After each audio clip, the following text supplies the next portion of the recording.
It's been a hot minute, but I'm doing my best to try to keep up with the content here. Trying to keep up with talking on here and keeping you guys up to date with the things and stuff.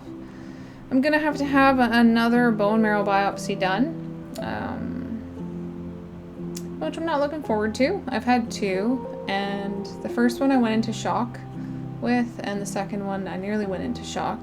The second one I ended up having my tongue swell for over a month and was unable to eat solid food for a really, really long time.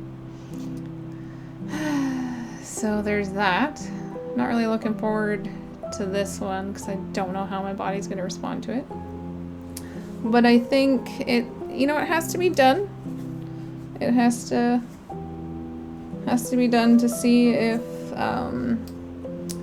there's systemic mastocytosis. And that kind of diagnosis means that I could potentially start chemo if that is the case.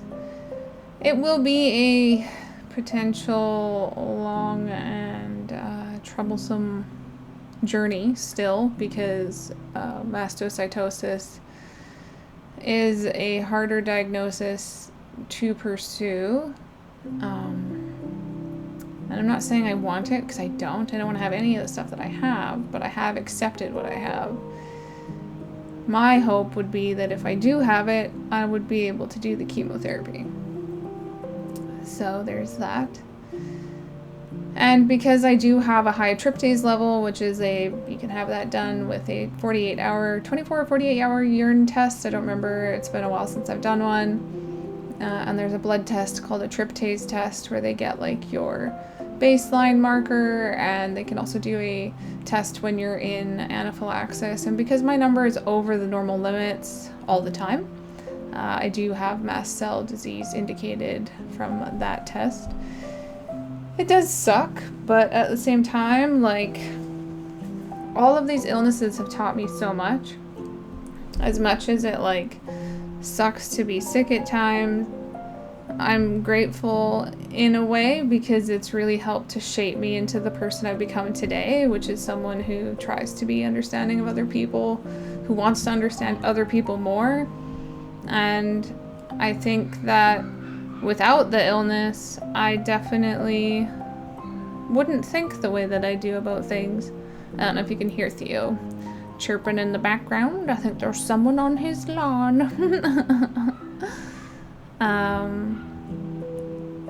Yeah, I'm grateful in a way, and it still sucks at times because I do end up having like these reactions that there's not really much anyone can do other than trying to like lower the amount of histamine that's in my body, or at least lower the reaction in some way, shape, or form with the medications that I take, like the ondansetron and the prednisone and Benadryl and Maxaran if possible. Now, everyone's different with mast cell activation, so the medication regime that works for me may not work for the next person, so it's really vital for yourself to like talk with your doctor about the kinds of medications that may or may not work for you. And in my case, like taking prednisone every day is not a good idea. I don't think it's a really good idea in general because it is an immunosuppressant medication, and I only use it for very severe allergic reactions. And it's good in moderation, which is key with that medication, because long-term use of it could lead to bad things like, infections and stuff like that may not go away, potentially, because I'm high risk for those.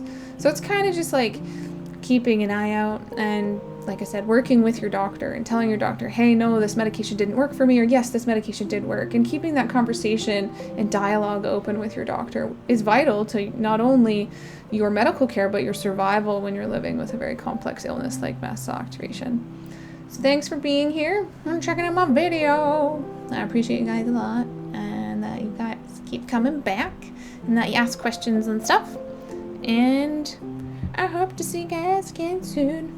Bye-bye.